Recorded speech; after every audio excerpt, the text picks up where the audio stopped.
Le Gers est une petite rivière longue de 54 km, située sur le plateau Esbignon. Elle forme une vallée, peu avant de se jeter dans la Meuse à Maastricht.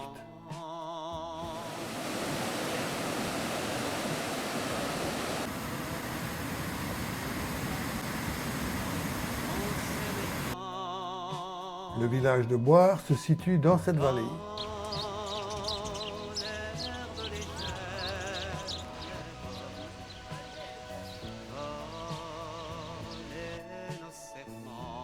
Pendant que carpes, tanges ou gardons, du moins les plus résistants, découvrent les eaux quelque peu polluées du Gers,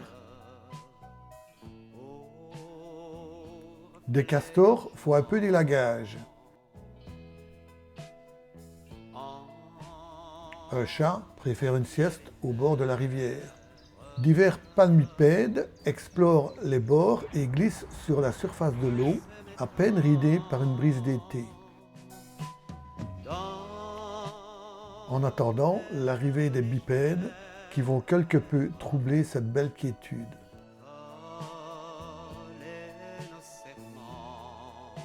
Aux fêtes de l'Assomption, une rencontre de groupes d'habitants répartis par quartier se retrouve pour une descente du Gers en radeau.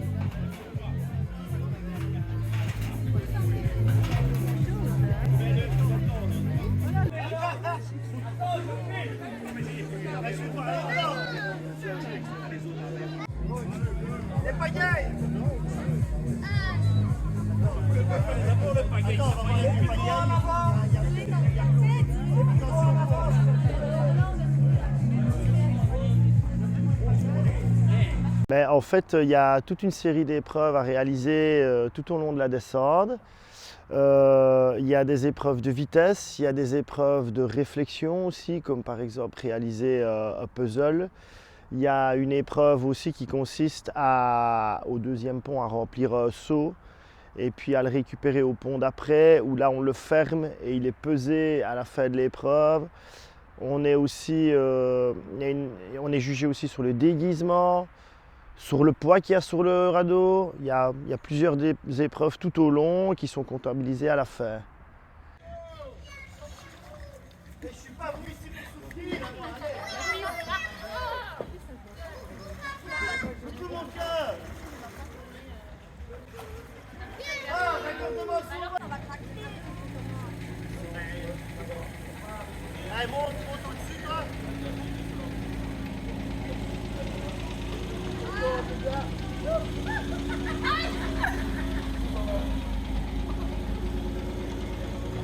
On doit tous passer dedans ici. Le gamin, elle a été malade. Allez, laisse. Vite. On a perdu.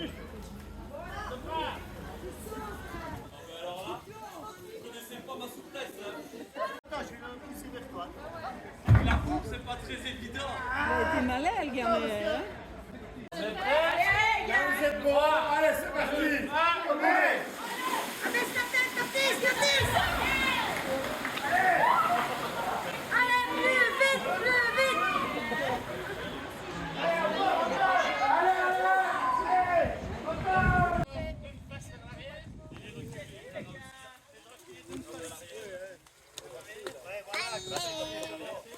Et si t'as vu idée, tu vas pousser dedans et tu vas La descente à pas chronométrée de la personne qui va marcher à l'alto. Et mets-toi sur le truc là.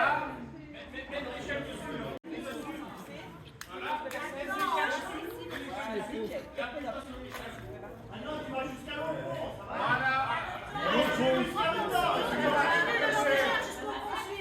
Ah, c'est bon.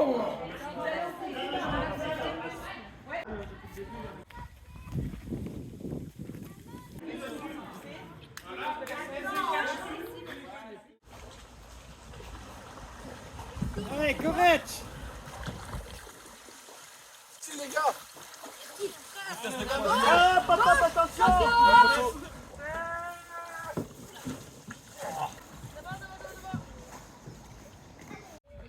Merci, je sais pas pourquoi. Je ne sais pas s'il y en a un qui pousse plus fort à gauche ou qui pagaille plus fort à gauche, mais on va tout le temps vers la droite. À mon avis, il y en a un qui n'est pas sorti hier, et qui est au fond. C'est pas Bastien, parce que lui... Je me donne, hein. Pour les scraneustas, je me donne, hein. C'est vrai. Lui, un scraneux pendant le temps. Il y a 4 radeaux qui représentent les 4 quartiers du village. Et certaines années, on met un radeau en plus à l'eau, c'est un radeau d'invités, on va dire. Cette année, par exemple, c'était les jeunes du Patro. Ils faisaient le 5e radeau. Et le nombre de participants, plus il y en a, mieux c'est. Donc voilà. Ah combien? Ça peut aller il faut être 5, 6 jusqu'à une quinzaine, voire une vingtaine. Ça peut aller, vu qu'à la fin on doit peser le nombre de participants qu'il y avait sur le radeau, plus on est et mieux c'est, on récolte des points.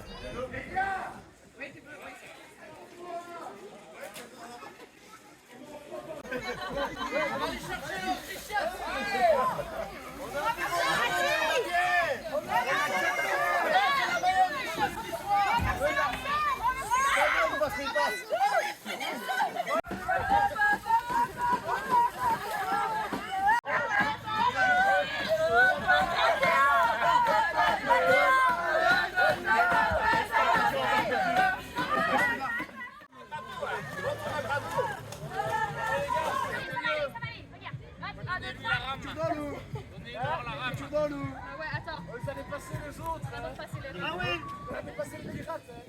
Allez, accrochez-vous. non Mathéo, il faut que tu pousses sur le radeau, toi. Bon, pousse-le. Tu vas le pousser pour le mettre. Voilà. Pousse-le encore. Baisse-le, voilà. Alors, allez.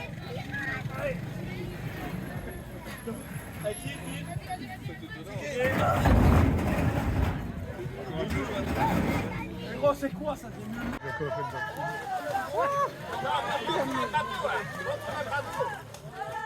Un des plus gros incidents que j'ai vu. Sinon, il n'y a jamais rien eu. Radeau fait maison, oui. Et chaque année, on le modifie parce que le thème, chaque année, change et on doit respecter au mieux le thème des festivités. Et on est coté aussi. Il y a des points qui sont donnés sur la beauté du radeau. Le gagnant, en fait, pendant une année, il peut exposer le trophée dans son quartier. Le trophée, en fait, c'est la pompe à bière. Donc pendant une année, celui qui a gagné les jeux interquartiers, ça ne se résume pas qu'au radeau, il y a encore d'autres épreuves tout au long des 15 jours de festivités, remporte la pompe, comme on dit. Cette année, le challenge a été remporté par le quartier de la rue du Frêne et de l'église. Pour une année complète, le totem trouve une place de choix dans une alcôve vide de la façade de l'église. Près de ma rivière, au reflet d'argent,